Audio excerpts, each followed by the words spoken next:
ఇది కాదురా ఉదయానికి దారా అన్ని తెలుసు పోయి ఉదయాన్ని కూడా అడగచ్చు.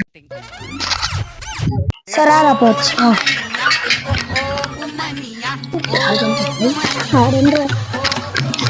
నా ఉదయాన్న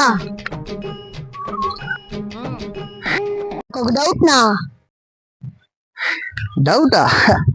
ఇండియాలో డౌట్ అడిగితేనే అందరు నా దగ్గర వస్తా. ఏం డౌట్ చెప్పు.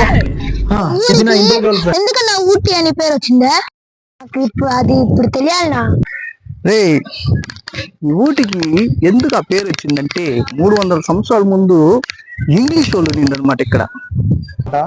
ఇంగ్లీష్ వాళ్ళ దగ్గర మనోళ్ళు పని చేస్తుంది అనమాట.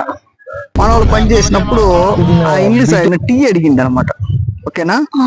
ఆ టీ అడిగినప్పుడు ఆయన పని ఓడిపోయి వెళ్ళి పెట్టి టీ తెస్తా టక్కున ఇంగ్లీష్ ఆయన ఇంగ్లీష్ అని కాదు దగ్గరకు ఆయన ఊ అనిండు. ఈయన అట్లే ఆయనగా టీ ఇచ్చింది అనమాట. అప్పుడు ఈయన ఊ అని ఆయన టీ అని ఇచ్చే లోపల అది ఊటీ అయిందిరా.